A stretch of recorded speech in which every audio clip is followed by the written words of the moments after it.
Hello student, you are the most welcome in the J classes Meerut. My name is Govind Saini. Student, जैसे कि आप सब लोग जानते हैं, हमारे बीटेक थर्ड सेमेस्टर का हमारा जो सब्जेक्ट चल रहा है उसका नाम है थर्मोडायनेमिक्स, और हमारी यूनिट थर्ड चल रही है जिसका नाम है second law of the thermodynamics. So student, last class में हमने डिस्कस किया था second law of the thermodynamics के बारे में, जिसमें कैल्विन प्लैंक ने अपना स्टेटमेंट दिया था और क्लासेस ने अपने स्टेटमेंट दिया था, उनके बारे में हमने डिस्कस किया था। और स्टूडेंट, आज की क्लास में हम डिस्कस करने वाले हैं कार्नोट साइकिल के बारे में या कार्नोट इंजन के बारे में। ठीक है, तो कार्नोट साइकिल क्या होता है, कार्नोट इंजन क्या होता है, आज उसके बारे में डिस्कस करेंगे। तो बात करते हैं कार्नोट इंजन के बारे में। कार्नोट इंजन क्या होता है? देखो, आपने हीट इंजन के बारे में पढ़ा, रेफ्रिजरेटर के बारे में पढ़ा, हीट पंप के बारे में पढ़ा, तो सब में कुछ ना कुछ हमको इनपुट देना होता है, तभी हमको आउटपुट मिलता है। अगर मैं बात करता हूँ हीट इंजन की, तो हीट इंजन में मुझको इनपुट देना पड़ता है, उसके बाद मुझको क्या मिलता है, एक आउटपुट, मुझको वर्क मिलता है, जिसको मैं क्या करता हूँ, यूटिलाइज करता हूँ, जिसको मैं क्या करता हूँ स्टूडेंट, यूटिलाइज करता हूँ इन अदर काम के लिए। मत ठीक है, तो वहां पे एक मुझको इंजन के द्वारा एक मैकेनिकल एक पावर मिलती है, जिसको मैं कन्वर्ट करता हूँ इन द इलेक्ट्रिकल फॉर्म में या ट्रांसमिशन फॉर्म में, डिफरेंट टाइप के उसमें मतलब उसको यूटिलाइज कर लेते हैं। अब बात करते हैं किसके, कार्नोट साइकिल की। तो कार्नोट साइकिल हमारा क्या होता है, एक it is the close thermodynamic process. ये जो हमारी कार्नोट साइकिल होती है वो एक क्लोज थर्मोडायनेमिक साइकिल के ऊपर बेस होती है। चलो पढ़ते हैं इसके बारे में, कार्नोट साइकिल के बारे में। ठीक है, तो बात करते हैं, सबसे पहले आज हम पढ़ने वाले हैं कार्नोट साइकिल के बारे में कि कार्नोट साइकिल होती क्या है। ठीक है,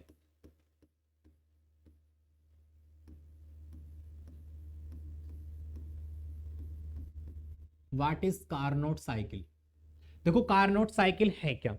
जैसे कि मैंने अभी आपको बताया था कि हीट इंजन है, उसको कुछ ना कुछ हम इनपुट देते हैं तो हमको वर्क आउटपुट देता है, बट लेकिन heat engine does not give the 100% efficiency. जो हीट इंजन होता है वो हमको 100% इफिशियंसी नहीं देता है, कुछ ना कुछ उसकी जो हीट होती है वो लॉस हो जाती है, और वहां पे हमको जो वर्क मिलता है, जो हमको आउटपुट मिलता है, that will be not for equal for the heat. कहने का मतलब क्या है कि वो पूरी जो हमारा इनपुट हीट होता है वो दैट विल जो हमारा इनपुट हीट होता है वो हमारा पूरा वर्क डन में कन्वर्ट नहीं होता है, कुछ ना कुछ हीट हमारी इन्वायरमेंट को लॉस हो जाती है, जिससे कि हमको 100% उसकी इफिशियंसी नहीं मिल पाती। तो कोई भी इंजन है, कोई भी मशीन है, वो हमको कोई भी 100% इफिशियंसी नहीं दे पाती है। कोई भी बाइक की बात कर लो, कोई भी मशीन की बात कर लो, किसी की बात कर लो, तो हमको कोई भी डिवाइस है, कोई भी मशीन है, वो हमको 100% इफिशियंसी नहीं देता है। बट लेकिन कार्नोट साइकिल, एक हमारे साइंटिस्ट थे जिनका नाम था कार्नोट, उन्होंने अपना स्टेटमेंट, उन्होंने अपना एक प्रैक्टिकली, कहने का मतलब क्या, उन्होंने एक थियोरिकली एक साइकिल को प्रोड्यूस किया, जिसको उनका नाम दिया था कार्नोट साइकिल। और उन्होंने कहा था कि हमारी जो साइकिल है, हमारा जो डिवाइस है, हमारा कोई भी मशीन है, वो एक 100% इफिशियंसी दे सकता है, 100% इफिशियंसी दे सकता है। भाई 100% इफिशियंसी कब मिलेगी मुझको, कि जब मिलेगी जब मैं किसी व्यक्ति को अगर 100 रुपये दूं। ठीक है, अगर मैं किसी व्यक्ति को 100 रुपये दूं और वो मुझको 100 रुपये का काम करके दे दे या 100 से ज्यादा काम करके दे दे, तो मेरी जो इफिशियंसी होगी वो मुझको ज्यादा मिलेगी। अब मैंने आपको बताया था कि कोई भी पर्सन है, अगर मैं उसको मान लीजिए 100 रुपये दे रहा हूँ और 100 रुपये का काम करके नहीं दे रहा हूँ, मुझको 50 का काम करके दे रहा है, तो वहां पे उसकी इफिशियंसी क्या हो जाएगी, 50% हो जाएगी, कम हो जाएगी। तो कोई भी मशीन हो, कोई भी डिवाइस हो, अगर वो 100% इफिशियंसी देता है तो that is the profit for us, वो हमारे लिए क्या होता है, प्रॉफिट होता है। ठीक है, तो बाइक है, अगर मैं बाइक को बिगर फ्यूल दे ही अगर मैं अपनी बाइक को चला लूँ, तो मुझे इफिशियंसी कितनी हो जाएगी, 100% इफिशियंसी हो जाएगी। कितनी हो जाएगी, 100% इफिशियंसी हो जाएगी। अगर मान लीजिए इंजन मतलब हमारी जो बाइक है, और बाइक में जो हम पेट्रोल यूज कर रहे हैं, पेट्रोल हमारे लिए फ्रीली हो जाए, जब पानी फ्री होता है उसी तरीके से पेट्रोल फ्री हो जाए, तो हमारी इफिशियंसी कितनी हो जाएगी, 100% इफिशियंसी हो जाएगी, क्योंकि कोई खर्चा आने वाला नहीं है। ठीक है, तो उस तरीके से हम यहाँ पे बात करते हैं। तो कोई भी इन्होंने एक ऐसा प्रैक्टिकली मतलब एक ऐसा थ्योरेटिकली इन्होंने डिस्कस किया था किसी भी इंजन डिवाइस के बारे में, कि अगर मैं किसी डिवाइस को थोड़ा सा मतलब हीट देता हूँ और वो सारी हीट मेरी वर्क में कन्वर्ट हो रही है, वहां पे मतलब वो जो जितना भी मैं उसको इनपुट दे रहा हूँ वो सारा मुझ मेरा वर्क में कन्वर्ट हो रहा है, कोई इन्वायरमेंट को लॉस नहीं हो रहा है। ठीक है, तो वो मेरी क्या है, एक मतलब वहां पे जो साइकिल है वो एक मतलब 100% इफिशियंसी साइकिल है। वो जो साइकिल है वो मुझको कितना 100% इफिशियंसी दे रहा है, ऐसा इन्होंने कार्नोट साइकिल में डिस्कस किया था। तो अब देखते हैं कार्नोट साइकिल में कैसे हमको जो हमारी इफिशियंसी है वो 100% कैसे आई। तो अभी तक पीछे हमने पढ़ा था कि हीट इंजन जो क्या करता है,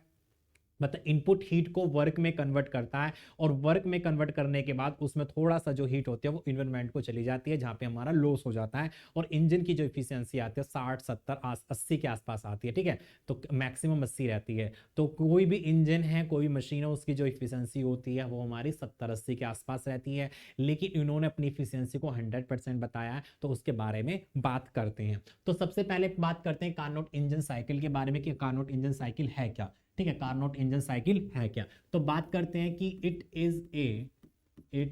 is a thermodynamic cycle. It is a thermodynamic cycle. Thermodynamic cycle का मतलब क्या है, जो हमारे हीट से रिलेटेड इस पे वर्क होता है, that is the thermodynamic cycle, ठीक है। दूसरा हम इसमें लिख सकते हैं कि it is a theoretical cycle. It is a theoretical cycle, मतलब इसको प्रैक्टिकली हम यूज नहीं कर सकते हैं, बट लेकिन ये थ्योरेटिकली इन्होंने ऐसा बनाया है। अब मान लीजिए कोई मतलब कहने लगा कि मैं बिगर किसी चीज के चांद पर जा सकता हूं, तो हम वहां पे अजम्पशंस लगा सकते हैं कि नहीं, मैं ऐसे जाके ऐसे उसको करके मैं जा सकता हूं, पर लेकिन मैं गया नहीं हूं, तो that is the theoretical cycle. मैंने ऐसा एज्यूम किया है बट लेकिन मैं गया नहीं हूं, तो ये क्या है, थ्योरेटिकल साइकिल है। प्रैक्टिकली हमारी साइकिल नहीं हो सकती, अभी तक है नहीं, मतलब, ठीक है। या फिर हम इसमें और भी लिख सकते हैं कि ये जो साइकिल होती है वो एक हमारी रिवर्सिबल थर्मोडायनेमिक साइकिल होती है। कैसी होती है, रिवर्सिबल थर्मोडायनेमिक साइकिल होती है, ओके। तो ये सारे पॉइंट हम लिख सकते हैं कि कार्नोट साइकिल क्या होती है, एक हमारी थर्मोडायनेमिक साइकिल होती है, and it is the reversible thermodynamic cycle. It is the reversible thermodynamic cycle, and it, इसमें लिख सकते हैं it gives 100% efficiency. It gives 100% efficiency. ठीक है, ये भी लिख सकते हैं क्योंकि हमको कितना देता है, 100% इफिशियंसी देता है, but it is not a practical, it is only A theoretical. ये कोई भी हमारा प्रैक्टिकल नहीं हो सकता है, केवल थ्योरेटिकल है कि कोई भी सिस्टम, कोई भी मशीन हमको 100% इफिशियंसी दे पाए, ओके।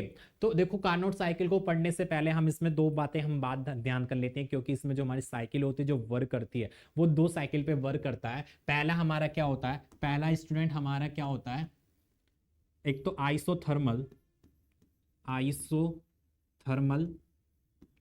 और दूसरा होता है एडियाबैटिक। इन दो प्रोसेस पे हमारा क्या करता है, ये साइकिल वर्क करती है। इन दो प्रोसेस पे क्या करती है, साइकिल वर्क करती है। तो आइसोथर्मल और आइडियाबैटिक के बारे में मैंने आपको बताया था कि आइसोथर्मल क्या होता है और आइडियाबैटिक क्या होता है, ठीक है। तो बात करता हूं किसकी, आइसोथर्मल प्रोसेस की। Isothermal process are those process where temperature is the constant. वहां पे क्या होता है, टेम्परेचर मेरा क्या होता है, कांस्टेंट होता है। तो आइसोथर्मल में टेम्परेचर क्या होता है हमारे स्टूडेंट, कांस्टेंट होता है। टेम्परेचर क्या होता है, कांस्टेंट होता है। अगर मेरा टेम्परेचर कांस्टेंट होगा तो वहां पे अगर मैं बात करूं किसकी, हम जानते हैं Q इक्वल्स टू क्या होता है, इंटरनल एनर्जी प्लस के वर्क डन होता है। और यहाँ पे Q equals to internal energy हमारी क्या होती है, mcp डेल टी। अगर मेरी टी की वैल्यू जीरो हो जाएगी तो यहाँ पे यू की वैल्यू कितनी हो जाएगी, जीरो हो जाएगी। तो यू की वैल्यू जीरो हो जाएगी तो यहाँ पे हमारा जो हीट होगी that will be equals to work done. कि अगर मैं किसी भी सिस्टम को कितना हीट दे रहा हूँ वो that will be equals to work done, वो वर्क डन में कन्वर्ट हो रहा है, वो वर्क डन में कन्वर्ट हो रहा है। भाई ऐसा तो इम्पॉसिबल नहीं है कि अगर मैं मान लीजिए कोई भी सिस्टम को मैं हीट दूं, उसके नीचे से मैं हीट दूं और उसका टेम्परेचर ना बढ़े, भाई बढ़ेगा ना बढ़ेगा। तो अगर मैं किसी को भी उसको हीट देता हूं तो वहां पे टेम्परेचर ऑब्वियसली बढ़ता है, बट लेकिन इनके प्रोसेस में ऐसा नहीं है। तो इनके प्रोसेस में क्या है कि वहां पे टेम्परेचर क्या होगा, कांस्टेंट होगा। तो यहाँ पे जो मैं हीट दे रहा हूँ वो टोटली किस में कन्वर्ट हो रही है, वर्क में कन्वर्ट हो रही है, आइसोथर्मल प्रोसेस में। आइसोथर्मल प्रोसेस में क्या हो रहा है कि जो मेरा मैं उसको हीट दे रहा हूँ वो टोटल किस में कन्वर्ट हो रही है, वर्क में कन्वर्ट हो रही है। तो आइसोथर्मल प्रोसेस में ये वाला हमारा वर्क करेगा, ओके। बात करता हूं एडियाबैटिक प्रोसेस की। तो एडियाबैटिक प्रोसेस के बारे में मैंने आपको बताया था कि एडियाबैटिक जो प्रोसेस होता है, इट इज द मतलब in the adiabatic process it will not exchange the heat from system to the surrounding. कहने का मतलब क्या है कि सिस्टम से सराउंडिंग की तरफ हमारा हीट का कोई भी हीट मतलब ट्रांसमिशन नहीं होता है। तो देयर विल बी हीट, मतलब यहाँ पे क्या होगा, हमारी जो हीट होगी that will be equals to zero. तो यहाँ पे हीट का कोई भी ट्रांसमिशन नहीं होगा सिस्टम टू द सराउंडिंग। तो मैं बात कर सकता हूँ यहाँ से Q इक्वल टू क्या हो जाएगा, इंटरनल एनर्जी प्लस के वर्क डन। तो यहाँ पे क्या होगा, हमारी जो Q होगा वो हमारा क्या हो जाएगा, तो Q की वैल्यू हमारी क्या है स्टूडेंट, 0 है। Q की वैल्यू क्या हो जाएगी, यहाँ पे 0 हो जाएगी, और हमारा U प्लस के W हो जाएगा, तो माइनस के U इक्वल टू क्या हो जाएगा, W हो जाएगा। तो यहाँ पे हमारा क्या होगा, जो किसी का इंटरनल एनर्जी है, किसी भी सिस्टम की जो इंटरनल एनर्जी है, that will B convert of the work, वो किस में कन्वर्ट हो जाएगी, वर्क में कन्वर्ट हो जाएगी।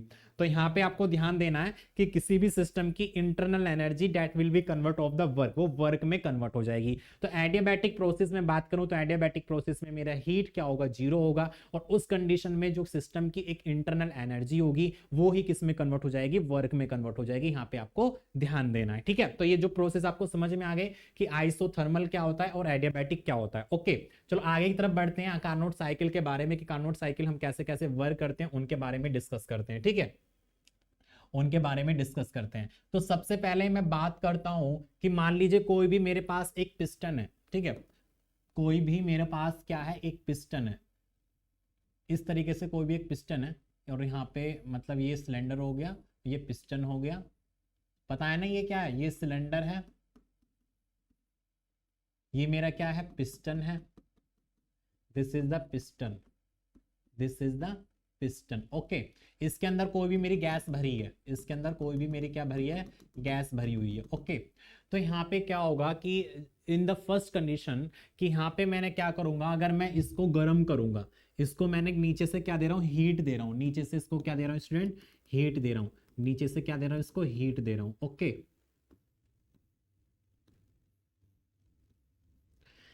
कोई भी मेरा बर्नर है वो इसके ऊपर रखा हुआ है, और यहाँ पे मैं इसको क्या दे रहा हूँ, हीट दे रहा हूँ, और हीट देने से क्या होगा, अगर कोई भी सिस्टम है, सिस्टम के अंदर मेरा कोई लिक्विड या गैस भरी हुई है, और उसके ऊपर से वो कंप्रेस है, उसके ऊपर से एक लोड लगा हुआ है, और लोड लगने के बाद इसमें क्या होगा, मैं जब इसको हीट दूंगा तो हीट देने से क्या होगा कि मेरे गैस के जो मॉलिक्यूल होंगे वो क्या करेंगे, हीट लेंगे, हीट को एब्जॉर्ब करेंगे, और हीट को एब्जॉर्ब करने के बाद क्या करेंगे, एक दूसरे की तरफ फैलेंगे, मतलब फैलेंगे, ठीक है।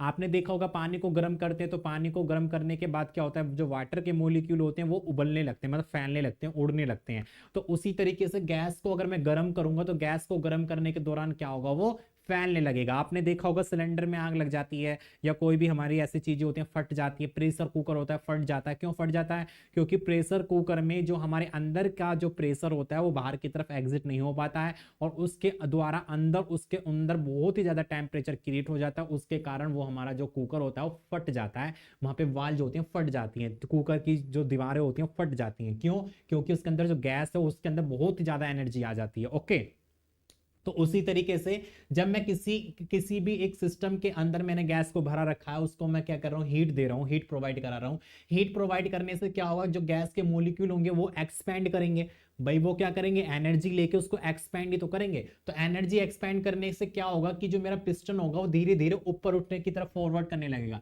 जो मेरा पिस्टन होगा वो क्या करेगा, ऊपर की तरफ फॉरवर्ड करने लगेगा। तो अगर मैं बात करूं कि मेरा जो पिस्टन होगा वो ऊपर की तरफ फॉरवर्ड करने लग रहा है, ऊपर की तरफ उड़ गया, ठीक है। तो कहने का मतलब मेरा पहले इतना था और मेरा पिस्टन कहां पे आ गया, यहां पर आ गया, मेरा पिस्टन कहां पर आ गया स्टूडेंट, यहां पर आ गया, ठीक है, यहां पे आ गया। इन द प्रोसेस, ये जो प्रोसेस हो रहा है किस में हो रहा है, एक आइसोथर्मल प्रोसेस में हो रहा है। किस में हो रहा है, आइसोथर्मल प्रोसेस में।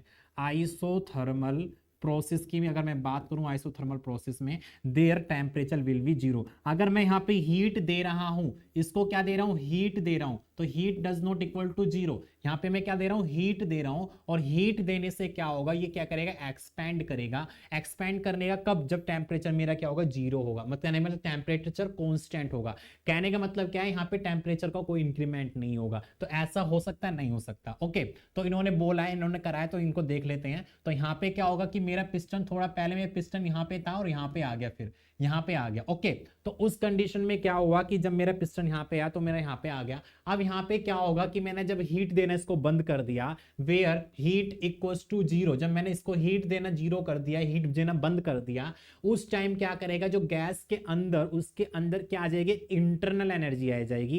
क्या आ जाएगी, इंटरनल एनर्जी आ जाएगी, और वो इंटरनल एनर्जी क्या करेगी, इस पिस्टन को थोड़ा सा ऊपर की तरफ और उठा देगी, इस पिस्टन को थोड़ा सा ऊपर की तरफ और उठा देगी। तो यहाँ पे जो प्रोसेस होगा वो हमारा क्या सा प्रोसेस होगा स्टूडेंट, हमारा होगा adiabatic process. This is the adiabatic process, this is the adiabatic process. तो कहने का मतलब क्या है कि जो मेरा इसके अंदर जो मेरी गैस थी, उस गैस के अंदर एक इंटरनल एनर्जी आ जाएगी, उसके अपने अंदर एक इंटरनल एनर्जी आ जाएगी।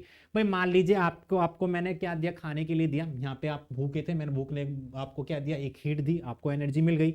अब एनर्जी मिल गई, आप यहाँ पे उसको एनर्जी लेके बैठ गए, ठीक है, थोड़ा सा आपने उसको एक्सपेंड कर दिया, थोड़ा सा वर्क कर दिया। अब उसमें क्या हुआ कि उसमें वर्क हुआ, अब आपने क्या करा भाई, सुबह का खाए हुए हो तो शाम को पूरी दोपहर तक चलोगे, कहीं ना जाओगे, आओगे जाओगे, तो थोड़ी सी एनर्जी ने अपनी ओर इस पे लगा दी, जिससे कि पिस्टन ऊपर की तरफ और उठ गया। तो यहाँ पे उसने हीट हमारा जीरो हो गया। जब हीट मेरा जीरो होगा तो क्या होगा, जब मेरी इंटरनल एनर्जी होगी वो किस में, वर्क में कन्वर्ट हो जाएगी। तो यहीं पे वो मैं कह रहा हूं कि गैस की जो इंटरनल एनर्जी है वो वर्क कर रही है, क्या कर रही है, काम कर रही है। तो काम करके इस पिस्टन को और थोड़ा सा ऊपर उठा देगी, इस पिस्टन को क्या करेगी, और थोड़ा सा ऊपर की तरफ उठा देगी in the process of the adiabatic process, in the process of the adiabatic process. Okay, अब मान लीजिए मेरा पिस्टन सबसे ऊपर की तरफ आ गया है, मेरा पिस्टन क्या आ गया, ऊपर की तरफ आ गया। ऊपर की तरफ आने के बाद अब मैं क्या करूंगा, इसको वर्क दूंगा, इसको क्या दूंगा, वर्क दूंगा। तो वर्क देने से क्या होगा कि मैं पिस्टन को नीचे की तरफ कंप्रेस करूंगा, और यहां में नीचे की तरफ कंप्रेस करने से यहां पे मेरा क्या होगा, हीट मेरी रिलीज होगी। हीट क्या होगी, मेरी रिलीज होगी। यहाँ पे हीट क्या होगी, रिलीज होगी। जब मैं किसी भी सिस्टम पे वर्क अप्लाई करूंगा तो वर्क अप्लाई करने से मेरा क्या होगा, हीट वहां पे रिलीज होगी। अब हीट रिलीज होने से क्या होगा कि इसके अंदर यहाँ पे इसको काम कराऊंगा, वर्क दूंगा, तो मेरा पिस्टन कहां पे आ जाएगा, दूसरी कंडीशन में, और मेरा पिस्टन नीचे की तरफ आ जाएगा। मेरा पिस्टन कहां पे आ जाएगा स्टूडेंट, नीचे की तरफ आ जाएगा, ठीक है। तो मान लीजिए मेरा पिस्टन यहां पर आ गया है, ओके। अब कहने का मतलब क्या है कि मैंने पिस्टन पे कुछ वर्क अप्लाई किया, और वर्क अप्लाई करने से पिस्टन मेरा ऊपर से नीचे की तरफ आ गया है। ऊपर से नीचे की तरफ आने पर मेरा यहाँ पे हीट का रिलीज होगा, that is the heat release हो रही है, और यहाँ पे टेम्परेचर नहीं बढ़ रहा है, that is the isothermal, isothermal, isothermal. अब यहाँ पे क्या हो रहा है कि यहाँ पे एक लोड के द्वारा गैस को मैं कंप्रेस कर रहा हूं, that is the isothermal compression process, compress isothermal adiabatic process, adiabatic expansion process, ये कंप्रेशन प्रोसेस हो जाएगा। This is the isothermal compression, this is the isothermal compression process हो जाएगा, क्योंकि मैं यहाँ पे क्या कर रहा हूँ, उसको कंप्रेस कर रहा हूँ। तो कंप्रेस करने से क्या होगा भाई, किसी चीज को मैं कंप्रेस करूंगा, उसका टेम्परेचर बढ़ेगा, और टेम्परेचर बढ़ेगा, उससे मेरी क्या होगी, हीट रिलीज हो रही है, उसके साथ क्या हो रहा है, हीट का रिलीज हो रहा है। अब यहाँ पे क्या होगा कि यहाँ पे जब ये मतलब इसको मैं वर्क कर रहा हूँ, और वर्क करने से इस पे और थोड़ा और द्वारा मैं उस पर वर्क कर देता हूँ, दैट इज उसके द्वारा मतलब इसके मतलब अब यहाँ पे मेरा पिस्टन आ गया, यहाँ पे मेरा पिस्टन आ गया। अब इस पिस्टन पे मैं क्या कर रहा हूं, और द्वारा वर्क कर रहा हूं इन द एडियाबैटिक। तो एडियाबैटिक में क्या होगा कि मेरा इसमें जो हमारा वर्क में और इस पे अप्लाई कर रहा हूं, दैट विल बी कन्वर्ट, वो चेंज हो रहा है किसमें, इंटरनल एनर्जी में। वो क्या चेंज होगा, वो हीट वहां पे क्या होगा एडियाबैटिक प्रोसेस में, कि एडियाबैटिक प्रोसेस में मैंने क्या बताया था कि एडियाबैटिक प्रोसेस में क्या होगा कि there will be not exchange the heat from system to the surrounding. ये क्या करेगा सिस्टम कि जो हमारा फोर्थ प्रोसेस होगा एडियाबैटिक प्रोसेस, तो कहने का मतलब क्या, एडियाबैटिक प्रोसेस में हीट का एक्सचेंज नहीं होगा, पर लेकिन इसमें मैं कुछ और द्वारा वर्क कर रहा हूं, तो वो वर्क कहां पर जाएगा, वो वर्क जो जाएगा वो इस सिस्टम के अंदर जो गैस भरी हुई है वो कन्वर्ट हो जाएगा किसमें, उसकी इंटरनल एनर्जी में, उसकी किसमें, इंटरनल एनर्जी में, ठीक है। तो यहाँ पे देखना चारों प्रोसेस के बारे में, चारों प्रोसेस के बारे में एकदम ध्यान से समझना कि पहले हमारा क्या था, मेरा एक सिस्टम था, सिस्टम के अंदर मैंने एक लोड लगा के, पिस्टन के ऊपर लोड लगा के उसको रख रखा था, उसके अकॉर्डिंग मैंने यहाँ पे उसको गैस मतलब हीट दी। हीट देने से क्या हुआ, जो मेरी गैस हुई वो एक्सपेंड हुई, एक्सपेंशन हुआ उसमें, तो पिस्टन धीरे धीरे ऊपर की तरफ उठने लग गया, ओके। तो मैंने जब हीट देना उसको बंद कर दिया, this is the adiabatic process, this is the isothermal process.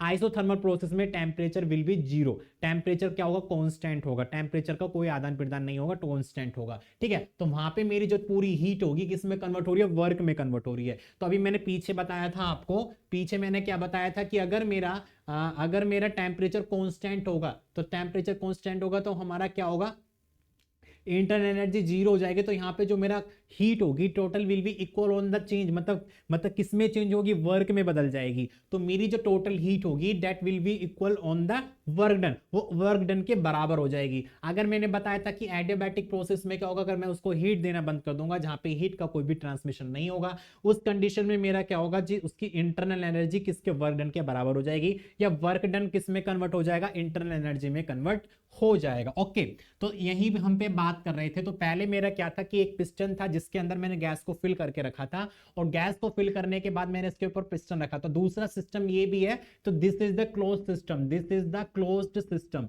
This is the closed system. अब मैंने क्लोज सिस्टम के बारे में आपको बताया था कि क्लोज सिस्टम क्या होता है, कि क्लोज सिस्टम आर दो system which can not transmit the mass but can transmit the heat, that is called the close system. तो क्लोज सिस्टम एक ऐसा सिस्टम होता है जिसमें मास का एक्सचेंज नहीं होता है बट लेकिन हीट का एक्सचेंज हो जाता है। तो इसके अंदर जितनी गैस भरी हुई है, या 1 kg गैस भरी हुई, तो 1 kg ही गैस होगी, ना कि वो कम हो सकती है ना ही ज्यादा हो सकती है, बट लेकिन गैस का जो हीट है वो ट्रांसमिट हो सकता है, गैस की जो हीट है वो क्या कर सकती है, ट्रांसमिट हो सकती है। ठीक है, तो यहाँ पे क्या होगा कि मेरा जो क्लोज सिस्टम होगा इसमें मैं हीट को अप्लाई कर रहा हूं, तो हीट टोटल मतलब जो हीट होगी वो सारी किस में कन्वर्ट हो रही है, वर्क डन में कन्वर्ट हो रही है, आइसोथर्मल प्रोसेस में। ठीक है, आइसोथर्मल प्रोसेस में, और यहाँ पे मेरा क्या हो रहा है, ये एक्सपेंस हो रहा है, एक्सपेंशन हो रहा है।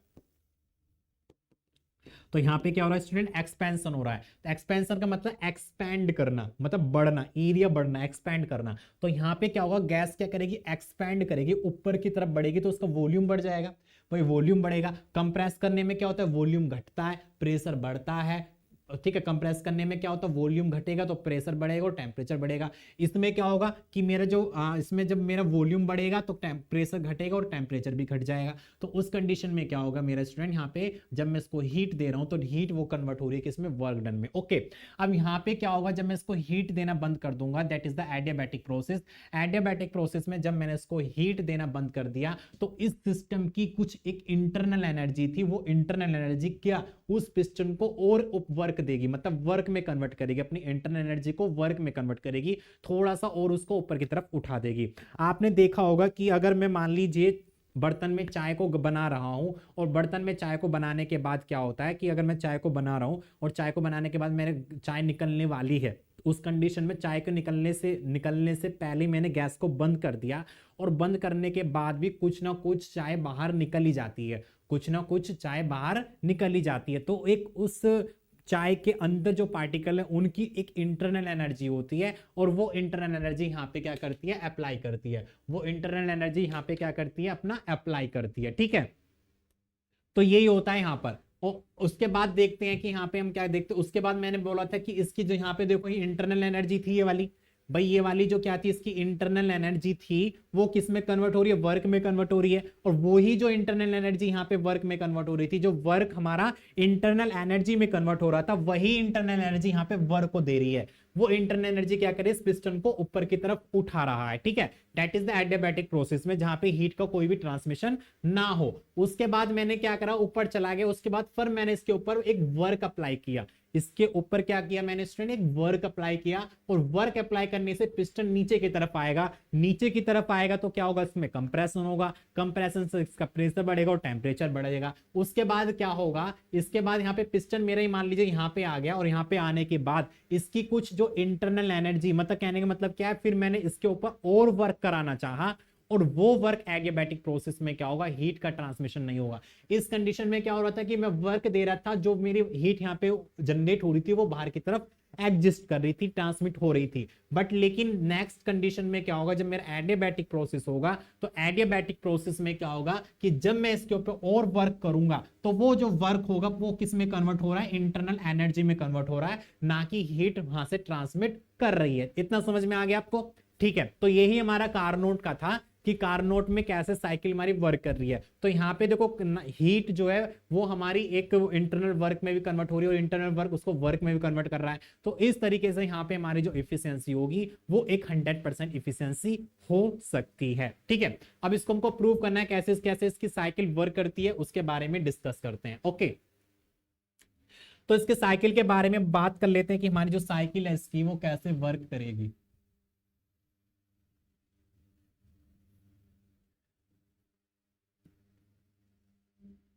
पीवी डायग्राम इसका बना लेते हैं, पीवी डायग्राम बना लेते हैं, ठीक है।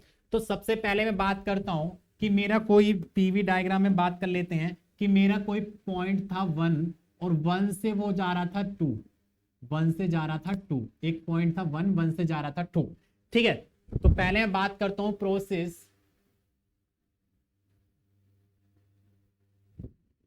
1 से 2। तो प्रोसेस 1 से 2 मेरा क्या है, प्रोसेस 1 से 2 मेरा क्या होगा कि मैंने यहां पे आपको बताया था प्रोसेस 1 से 2 में मैंने क्या कर रहा है, हीट को मैं अप्लाई कर रहा हूं और वहां पे मेरा जो गैस है वो एक्सपेंड कर रही है, that is the isothermal process. तो इसमें क्या हो रहा है कि मेरा ये reversible isothermal heat addition process होगा। क्या होगा, यहाँ पे मैं लिख सकता हूं, यहाँ पे मैं क्या लिख सकता हूँ, प्रोसेस 1 से 2 में। तो प्रोसेस 1 से 2 मेरा क्या होगा स्टूडेंट, यहाँ पे क्या होगा, reversible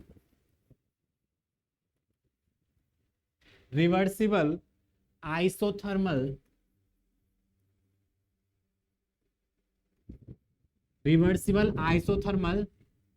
heat addition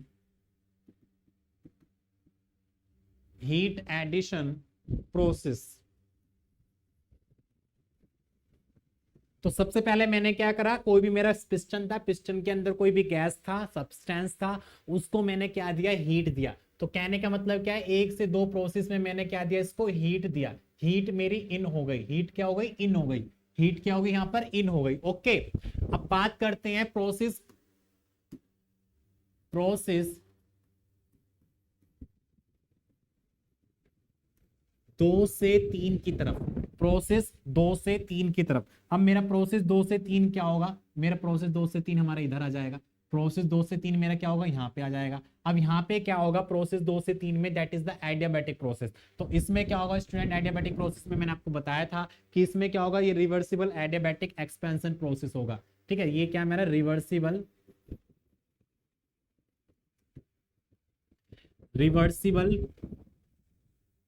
adiabatic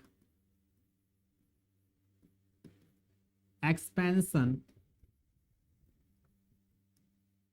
process, ठीक है। तो प्रोसेस 2 से 3 में क्या होगा कि वहां पे मेरा एक एक्सपेंड कर रहा है एडियाबैटिक। तो एडियाबैटिक में क्या हो रहा है कि वहां पे एडियाबैटिक में heat does not transmit from the system to the surrounding, but लेकिन उस गैस की जो इंटरनल एनर्जी थी वो किस में कन्वर्ट हो रही है, वर्क में कन्वर्ट हो रही है। तो वहां पे मेरे क्या कर रहा है, एडियाबैटिक एक्सपेंशन प्रोसेस हो रहा है। कहने का मतलब क्या है, ये एक्सपैंड और ऊपर की तरफ उठ रहा है, तो यहाँ पे वॉल्यूम और बढ़ रहा है। तो वॉल्यूम बढ़ेगा तो यहाँ पे एक्सपेंशन कर रहा है, मतलब एक्सपेंड करेगा तो वॉल्यूम बढ़ेगा, इतना ध्यान रखना। ओके, तो यहाँ पे हमारा 2 से 3 पे क्या हो गया कि रिवर्सिबल एडियाबैटिक एक्सपेंशन प्रोसेस हो गया। अब बात करते हैं किसकी, कि यहाँ पे मेरे अब गैस को मैं क्या कर रहा हूँ, वर्क दे रहा हूँ, इसको वर्क दे रहा हूँ। अब वर्क देने में क्या होगा कि इसमें मैं क्या कर रहा हूँ, एक वर्क इनपुट दे रहा हूँ, ठीक है, वर्क इनपुट दे रहा हूँ, ठीक है, वर्क दे रहा हूँ इसको। तो वर्क देने में क्या होगा कि ये क्या कर रहा है, कंप्रेस कर रहा है। तो यहाँ पे प्रोसेस 3 से 4 हमारा क्या हो जाएगा, प्रोसेस 3 से 4। अगर प्रोसेस 3 से 4 की बात करूं तो यहां पे मैं क्या कर रहा हूं, वर्क दे रहा हूं। तो यहां पे क्या हो रहा है स्टूडेंट, यहां पे वर्क में दे रहा हूं। ओके, तो इसको लिख सकते हैं हम, ये मेरा क्या हो जाएगा स्टूडेंट, रिवर्सिबल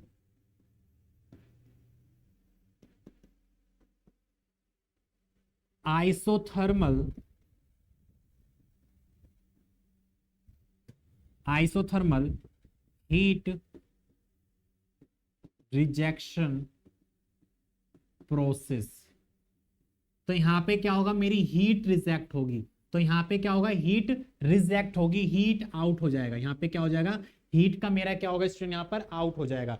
हीट का क्या होगा स्टूडेंट, यहां पर आउट हो जाएगा। ओके, तो देखो यहां पे क्या होता कि यहाँ पे मेरा देखो, यहाँ पे मेरी इंटरनल एनर्जी वर्क में कन्वर्ट हो रही थी, वर्क मेरा हो रहा था। तो यहाँ पे मैं लिख सकता हूँ कि यहाँ पे वर्क मेरा बाहर की तरफ निकल रहा था, वर्क मैं इसको बाहर की तरफ दे रहा हूँ। यहाँ पे वर्क क्या रहा है, मेरा इंटरनल हो रहा है, और हीट मेरा क्या हो रहा है, एग्जिट हो रहा है, ठीक है, हीट क्या हो रहा है, एग्जिट हो रहा है। तो यहाँ पे वर्क दे रहा हूं तो मेरी हीट निकल ली है बाहर, वर्क दे रहा हूं तो हीट बाहर निकल ली है। अब इस कंडीशन में क्या होगा, चौथे कंडीशन में, कि इसमें और वर्क मैं दे रहा हूं, वर्क भी दे रहा हूं पर लेकिन हीट ट्रांसमिट नहीं हो रही है, हीट का ट्रांसमिशन नहीं हो रहा है, हीट का ट्रांसमिशन नहीं हो रहा। तो मान लीजिए मेरा ये साइकिल इस तरीके से यहाँ पे चली जाएगी, ये साइकिल मेरी यहाँ पे चली जाएगी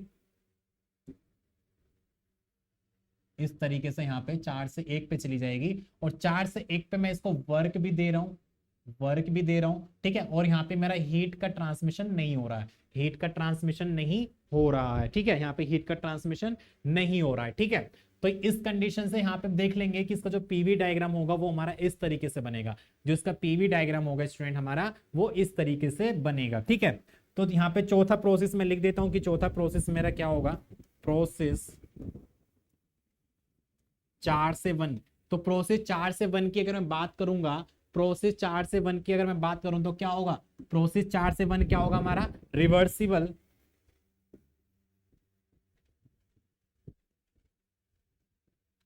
adiabatic compression process,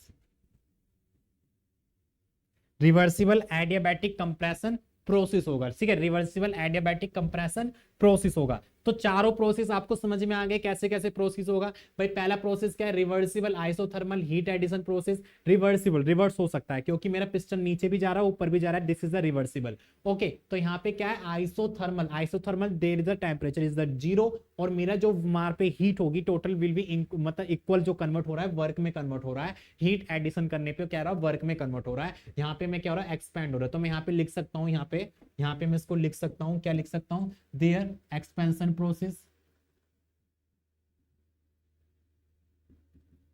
expansion process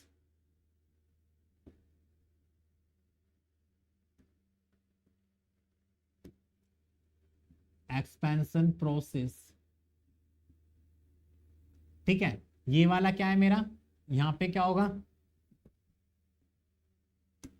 यहां पे क्या होगा, कंप्रेशन प्रोसेस,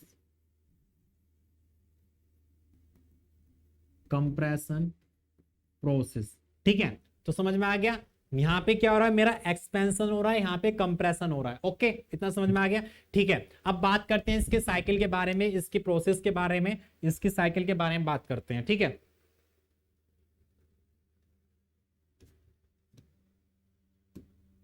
सो स्टूडेंट बात करते हैं प्रोसेस 1 से 2 की। तो प्रोसेस 1 से 2 की बात करूं तो वहां पे मेरा जो वर्क डन होगा that will be equals to heat के बराबर होता। तो वहां पे वर्क डन की मैं बात करूं, तो वर्क डन की मैं बात करूंगा तो क्या होगा, वर्क डन मेरा क्या होगा स्टूडेंट, यहाँ पर वर्क डन क्या होगा, तो वर्क वहां पे हीट जो है टोटल वर्क में कन्वर्ट हो रही थी, there is the isothermal process. और आइसोथर्मल प्रोसेस का जो हमारा वर्क डन होता है क्या होता है, P1 V1 LN LN V2 upon V1। भाई यहाँ पे देख रहे हो आप, यहाँ पे क्या हो रहा है कि मेरा जो यहाँ से 1 से 2, मान लीजिए मेरे यहाँ पे क्या प्रेशर P1 है और वॉल्यूम मेरा यहाँ पे कितना समझने वाले, मान लीजिए V1 है, यहाँ प्रेशर कितना होगा, P2 V2 हो जाएगा, P2 V2 हो जाएगा, ठीक है। तो ध्यान देना आपको, यहाँ पे P1 V1 है, there is the P2 V2 हो जाएगा, यहाँ पे क्या हो जाएगा, P3 V3 हो जाएगा, यहाँ पे क्या हो जाएगा, P4 और V4 हो जाएगा। मान अब इसका एक मैं टीएस डायग्राम तो हमारा रह ही गया, टीएस डायग्राम भी इसको बना लेते हैं, पहले टीएस डायग्राम ही बना लेते हैं, यहाँ पर टीएस डायग्राम बना लेते हैं, यहां बना लेते हैं इसका टीएस डायग्राम।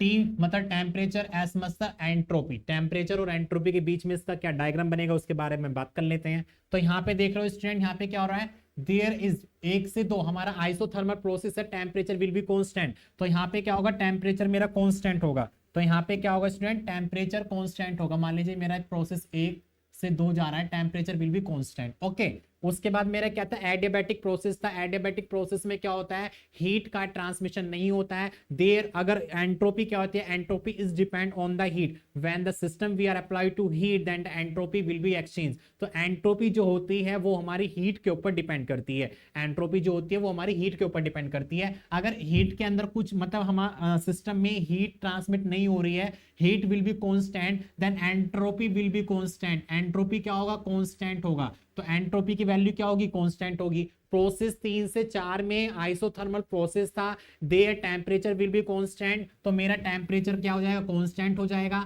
ठीक है, जिसको मैंने 4 मान लिया। और चौथा प्रोसेस था 4 से 1, there will be adiabatic compression, ठीक है, एडियाबैटिक था। तो एडियाबैटिक में हमारा हीट क्या होगा, कांस्टेंट होगा, हीट का ट्रांसमिशन नहीं होगा, there will be entropy will be constant, तो वहां पे एंट्रोपी मेरी क्या होगी, कांस्टेंट होगी, तो एंट्रोपी क्या होगी, कांस्टेंट होगी, तो हमारा ये इस तरीके से इसका क्या बनेगा, टीएस डायग्राम बनेगा। तो वैल्यू यहाँ पे मान लीजिए मेरी एंट्रोपी की जो वैल्यू होगी वो S1 इक्वल टू हो जाएगी S4 के, और यहाँ पे वैल्यू कितनी हो जाएगी मेरी, S2 बराबर हो जाएगी S3 के, यहाँ पे टेम्परेचर कितना हो जाएगा, T3 बराबर के T4 हो जाएगा, यहाँ पे टेम्परेचर कितना हो जाएगा, T1 बराबर के कितना हो जाएगा, T2 हो जाएगा। तो यहाँ पे क्या होगा कि कार्नोट साइकिल में टेम्परेचर T1 इक्वल होगा T2 के, और यहाँ पे टेम्परेचर T3 होगा T4 के इक्वल होगा, यहाँ पे एंट्रोपी S2 बराबर S3 होगी, यहाँ पे एंट्रोपी S1 बराबर S4 होगी। ओके, तो आपको समझ में आएगा टीएस डायग्राम कैसे बना। भाई टीएस डायग्राम जो प्रोसेस 1 से 2 था that is the isothermal process. तो आइसोथर्मल प्रोसेस में टेम्परेचर कांस्टेंट रहता है, तो टेम्परेचर मेरा कांस्टेंट है, देखो 1 से 2 पे जाने पर टेम्परेचर क्या है मेरा, कांस्टेंट है, ठीक है। उसके बाद जो प्रोसेस 2 से 3 था वो हमारा एडियाबैटिक था, तो एडियाबैटिक में हीट का ट्रांसमिशन नहीं होता है, जब हीट का ट्रांसमिशन नहीं होगा तो वहां पे एंट्रोपी विल बी कांस्टेंट, तो एंट्रोपी भी मेरी क्या होगी, कांस्टेंट होगी। फिर तीसरा जो प्रोसेस था 4 से 3 के लिए, ठीक है, सॉरी 3 से 4 के लिए, जो 3 से 4 के लिए आइसोथर्मल प्रोसेस था, there will be temperature constant, तो यहाँ पे टेम्परेचर मेरा कांस्टेंट है। ओके, उसके बाद मेरा प्रोसेस 4 से 1 क्या था मेरा, एडियाबैटिक था, एडियाबैटिक में हीट का ट्रांसमिशन नहीं होगा, तो मेरी एंट्रोपी भी कैसी होगी, कांस्टेंट होगी, एंट्रोपी भी कैसी होगी यहाँ पर, कांस्टेंट होगी। तो इस तरीके से इसका टीएस डायग्राम बनेगा। तो बात करते हैं प्रोसेस 1 से 2 की। प्रोसेस 1 से 2 में वर्क डन की मैं बात करूं तो वर्क डन मेरा हो जाएगा P1 V1 L1, ठीक है, LN V2 अपॉन V1। ये हमने आपको बात मतलब ये सब जिसका वर्क डन निकाल के बताया था, isothermal, isochoric, isobaric, adiabatic, polytropic, इन सब प्रोसेस के बारे में वर्क डन की वैल्यू हमको हमने बताई थी कि हीट एंड वर्क डन का क्या डिफरेंस होता है। पीछे हमारी वीडियो है, आप पहले पीछे वाली वीडियो देख लेंगे, तब यहाँ पे उसको एडमिट आप समझ सकते हो, ठीक है। तो ये सारे वर्क डन हमने पहले क्लास में निकलवा दिए थे। ओके स्टूडेंट, ठीक है।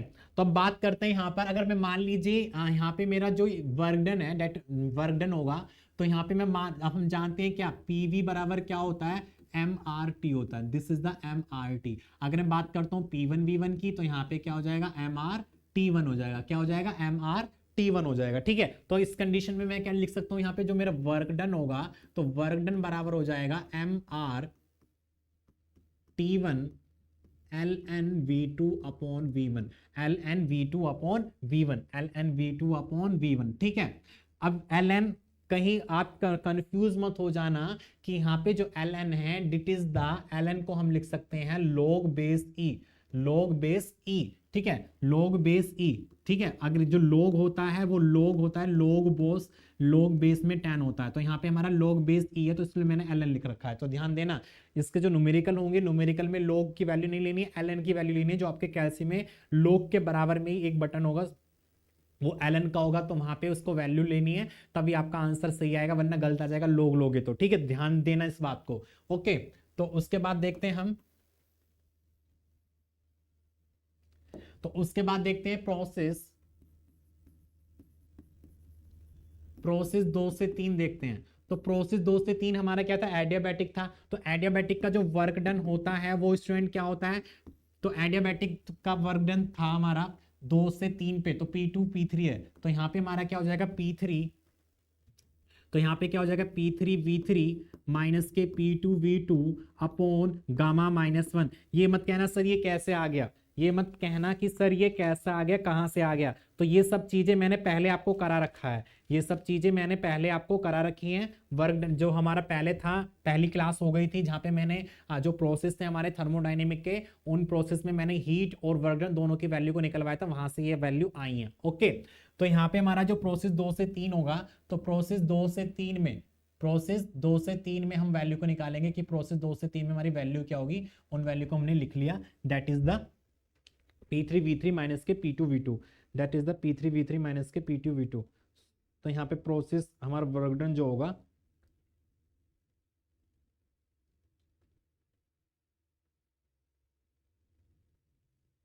ठीक है।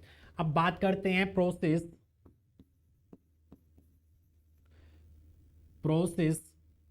2 से 3 हो गया, 3 से 4 की बात करते हैं तो प्रोसेस 3 से 4 में हमारा क्या होगा, तो प्रोसेस 3 से 4 की मैं बात करता हूं, there will be the isothermal process. तो आइसोथर्मल प्रोसेस में हम देखेंगे फिर दोबारा, आइसोथर्मल प्रोसेस में हम देखेंगे फिर दोबारा,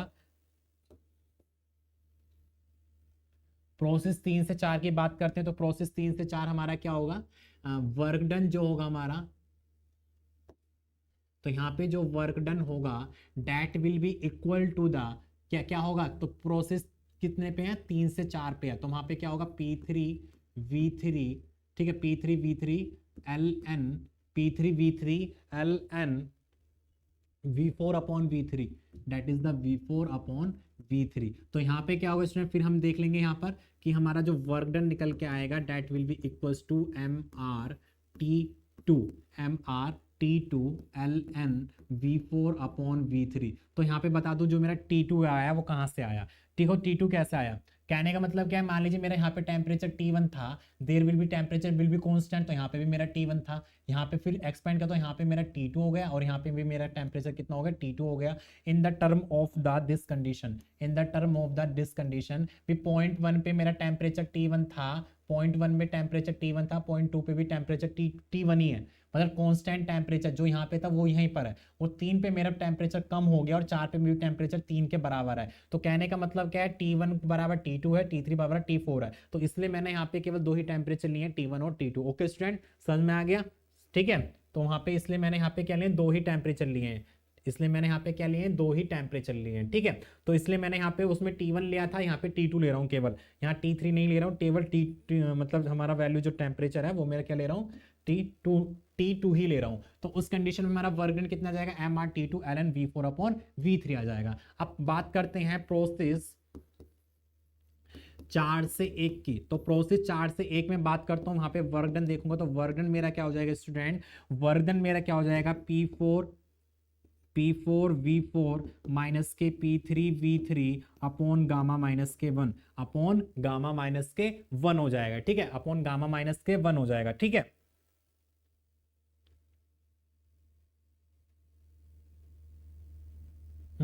ठीक है, गामा माइनस के 1 हो जाएगा। तो यहाँ पे देखेंगे 4 से 1 में, तो 4 से 1 में हमारा क्या हो जाएगा, P4V4 माइनस से P3V3,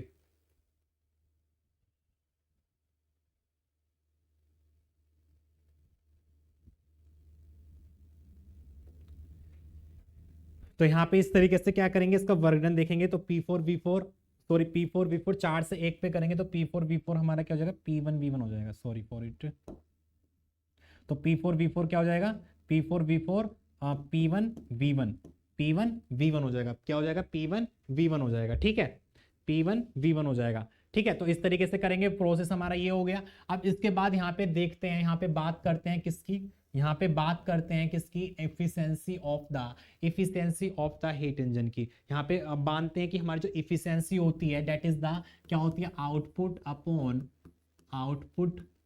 क्या होती है स्टूडेंट, इनपुट होती है, आउटपुट अपॉन इनपुट। तो आपको पता है कि जो हमारी इफिशियंसी होती है वो क्या होती है, आउटपुट अपॉन इनपुट होती है, ठीक है। तो यहाँ पे आउटपुट अपॉन इनपुट क्या होगा, तो इफिशियंसी की मैं बात करूंगा, आउटपुट मेरा क्या होगा, वर्क डन कितना हुआ मेरा, और यहाँ पे इनपुट मेरा कितना हीट दिया, तो हीट सप्लाइड, तो हीट सप्लाइड,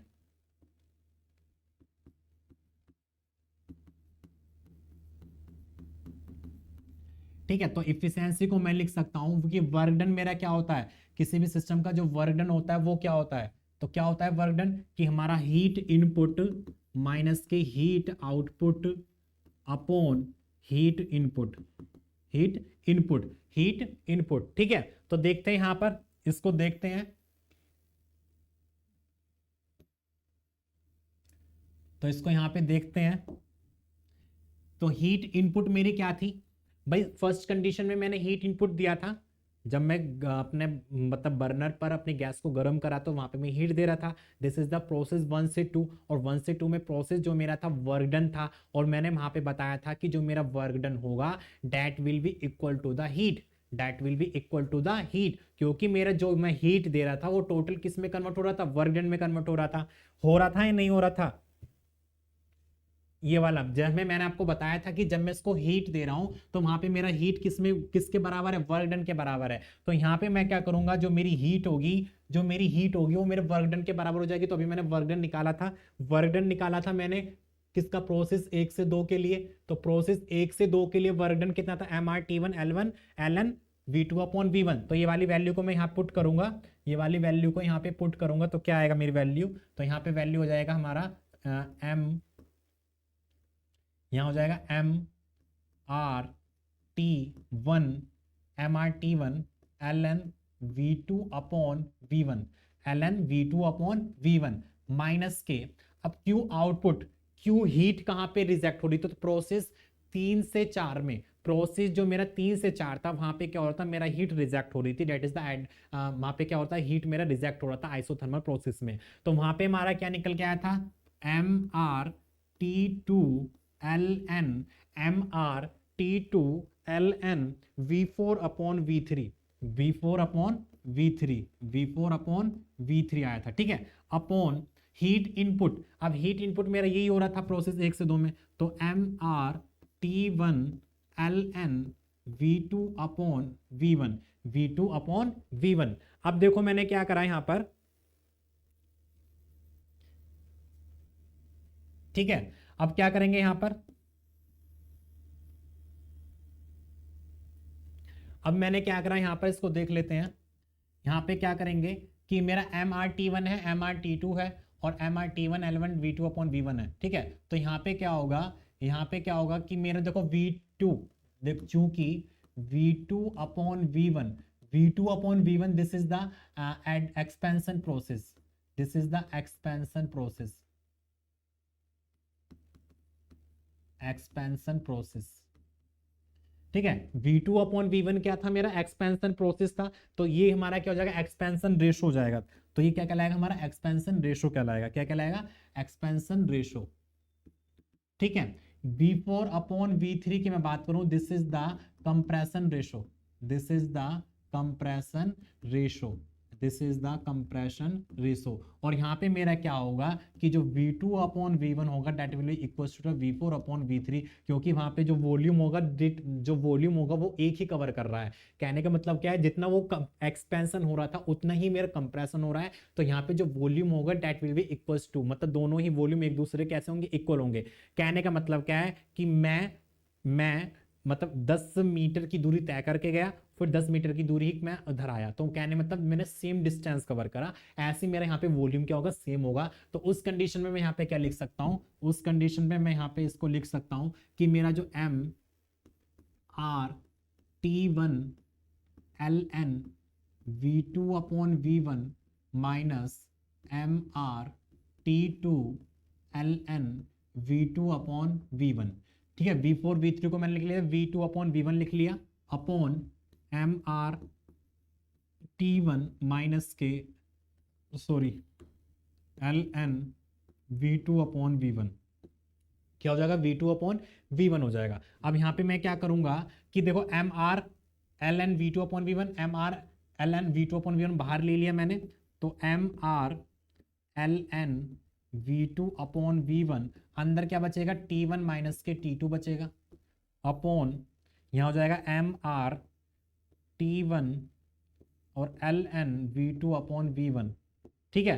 तो यहाँ पे क्या हो जाएगा, इसको मैं ऐसे लिख सकता हूँ, M R L N V two upon V one, और यहाँ क्या बच जाएगा, मेरा टी वन बच जाएगा। तो इससे ये कैंसिल हो जाएगा, और यहाँ पे मेरा क्या बचेगा, टी वन माइनस के T two upon T one, T one minus के T two upon T one बचेगा, ठीक है। तो स्टूडेंट यहाँ पे हम इसको लिख सकते हैं, क्या लिख सकते हैं कि जो मेरी इफिशियंसी आई है वो क्या आई है, टी वन माइनस के T two upon T one. तो मैं इसको लिख सकता हूँ T one upon T one minus के T two upon T one. तो ये कैंसिल हो जाएगा, तो यहाँ पे क्या बचेगा, वन माइनस के T two upon T one, one minus के T two upon T one. तो इफिशियंसी हमारी क्या निकल के आएगी, वन माइनस के T two upon T one. तो this is the efficiency of the Carnot cycle या कार्नोट इंजन। तो यहाँ पे क्या होगा, ये जो हमारी इफिशियंसी निकल के आई है, this is the efficiency of the Carnot cycle या कार्नोट इंजन, ठीक है। This is the efficiency of the Carnot cycle और कार्नोट इंजन। तो आप लोगों को मेरे ख्याल से सभी को अच्छे समझ में आ गया होगा कि कार्नोट साइकिल और कार्नोट इंजन की जो इफिशियंसी होगी वो कैसे निकालेंगे, कैसे फाइंड आउट करेंगे। तो यहाँ पे क्या हो रहा है, हीट को और वर्क का वहाँ पे कोरिलेशन है, केवल यहाँ पे दो ही प्रोसेस हमारे अप्लाई हो रहे हैं, आइसोथर्मल और आइडियाबैटिक। दोनों ही प्रोसेस को आपको समझना पड़ेगा, तभी यहाँ पे क्या कर सकते हो, आप अपनी साइकिल का वर्क करा सकते हो। ठीक है, तो यहाँ पे 4 प्रोसेस के बारे में हमारी साइकिल प्रोसेस कंप्लीट हुई है। ठीक है, तो यहाँ पे इस तरीके से हम क्या करेंगे, अपनी साइकिल को बना सकते हैं, अपनी साइकिल को बना सकते हैं। ठीक है, तो इस तरीके से हम अपने वर्क को प्रोवाइड कर सकते हैं। या हम देखो यहाँ पे जो साइकिल होते हैं, कुछ बच्चे क्या करते हैं, गलत बना के आ जाते हैं, कुछ बच्चे क्या करते हैं, पेपर में गलत बना के आ जाते हैं। तो साइकिल बनाने का अच्छा तरीका देख लीजिए आप, क्योंकि पेंसिल से बनाते हो, तो सबसे पहले इस तरीके से करना है आपको। ठीक है, फिर आपको दो एक हमारे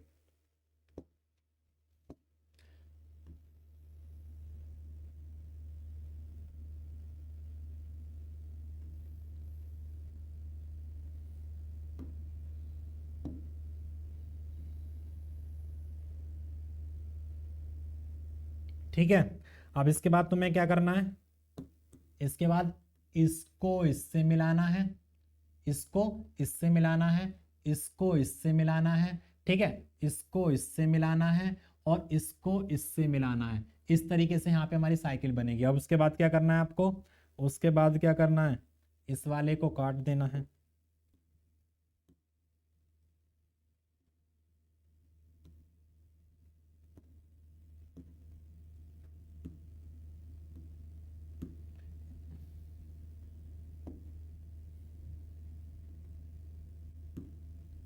ठीक है, तो इस तरीके से साइकिल को बनाना है आपको, मतलब इस तरीके से, इस तरीके से, इस तरीके से, इस तरीके से, इस तरीके से साइकिल को बनाना है। ठीक है, वैसे मैंने भी आपको देखो सही बनाया है, मैंने इस तरीके से, हमारा सही बनना है। पर ये नहीं करना आपको इस तरीके से, मतलब कहने का मतलब क्या है, कुछ बच्चे कभी इस तरीके से नू कर दे, नू कर दे, नू करके बना दे, ऐसा नहीं बनने वाला। केवल ऐसा बनेगा तभी नंबर मिल पाएंगे आपको पेपर में, क्योंकि पेपर में सब कुछ चीजें यहाँ पे इंपॉर्टेंट होती हैं। फर्स्ट इसका फ्रंट केवल आपका यही है, पीवीओटीएस डायग्राम। अगर पीवीओटीएस डायग्राम नहीं बनाकर आए तो यहाँ पे आपको डिफिकल्ट हो जाएगा। देखो, समझना और समझाना, ठीक है, समझना और समझाना, उसको फिर रिप्रेजेंट करना, बहुत ही अंतर होता है। तो यहाँ पे क्या होता है कि पेपर में क्या करते हैं, बच्चों को समझ में नहीं आता कि अब क्या बना रखा है, ये इधर से उधर, इधर से उधर क्या क्या कर रखा है, क्या क्या लिख रखा है इसमें। भाई मैं तो याद करके नहीं आया हूँ, सारा यहीं से आपको आपके सामने सब कुछ लिखा है कि क्या है, ये क्या है, ये क्या है, ये क्या है। तो इस तरीके से आपको बनाना है। अगर आपको अगर क्वेश्चन, मतलब कुछ बच्चे ऐसे होते हैं रट के जाते हैं, तो रटने वाला काम यही होता है कि वहाँ पे रट के आने के बाद मतलब कुछ भी बना दिया, मतलब डायग्राम बनाना छोड़ दो, डायग्राम तो रटा ही नहीं जाने का, पूरा थ्योरम रट ली और उसको बना दिया। तो सबसे पहले रटो मत, समझो। जब तक ये समझ में नहीं आएगा तब तक आप इसको कर नहीं सकते, जब तक ये समझ में नहीं आएगा तब तक आप इसको कर नहीं सकते। ठीक है, तो सारे ही प्रोसेस को बारे में मैंने एकदम एक्सप्लेन करके आपको समझा दिया है, कौन सा प्रोसेस क्या है, किसकी कैसे वर्किंग है। उसके बाद आप इसको कर सकते हो। पेपर में पूछा जाता है कार्नोट इंजन के बारे में, this is the important question of this subject. Okay, तो यहाँ पे जो आपका कार्नोट, इसके इसके ऊपर हमारे क्वेश्चंस भी पूछे जाते हैं क्वेश्चन में। ठीक है, उसके बाद मैं क्वेश्चन भी कराऊंगा इसके। तो स्टूडेंट, आज की क्लास को हम यहीं पर एंड करते हैं और मिलते हैं नेक्स्ट क्लास में नए टॉपिक के साथ। Okay, thank you, all the best.